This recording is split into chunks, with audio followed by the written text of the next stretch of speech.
हे बघा, आम्ही आता पॅलेस पूर्ण बघून आलो आहे. छान आहे. प्राचीन काळातल्या मूर्त्या आहेत. सगळ्या मूर्त्या देवांच्याच आहेत. पार्वती, शंकर, पिंडी आहे. राजांची खोली आहे. ती तिंब राजा जे होते त्यांची खोली पण आहे. आणि त्यांना कसं इथे ब्रिटिश लोकांनी त्यांना राहायला हा महाल केला आहे. खूप छान आहे पॅलेस. आणि हा पॅलेस तुम्ही बघायला नक्की या. आणि हे मला बघून ते खूप छान वाटलं. आणि खूप मोठा परिसर आहे. आणि पॅलेस तर इतकं सुंदर आहे. आम्ही बाहेरच बसलो, पॅलेसच्या दारातच बसलो आहे बघा. हे पॅलेसचा मुख्य दरवाजा आहे. आणि अशी हे बघा, असं सगळे पर्यटन येतात बघायला.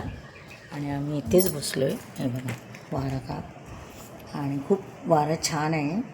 आणि आतमध्ये तर खूपच छान आहे, बघण्यासारखे आहेत. मूर्त्या वगैरे देवाच्या आहेत, सगळ्या पिंडी आहे. आणि राजांची जी रूम आहे ती तुम्ही बघा येऊन, खूप छान आहे. आणि त्यांना कसं बंदिस्त केलं होतं त्या राजांना.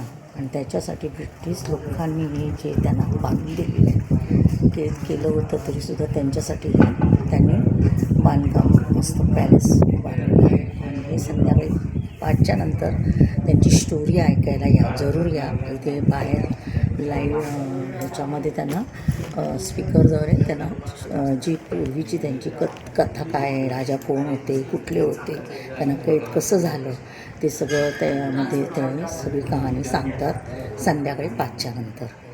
आणि आतमध्ये जायला फक्त 5च्या आधी आतमध्ये जायचं आहे, त्याच्यानंतर एंट्री नाही आतमध्ये जायला. तर अशा रीतीने हे पॅलेस तुम्ही बघायला या. आम्ही आलो रत्नागिरीला.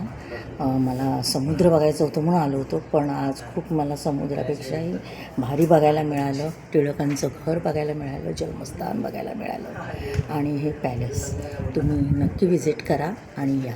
बाय. चला, पुढच्या व्हिडिओमध्ये बघूया. बाय, भेटूया.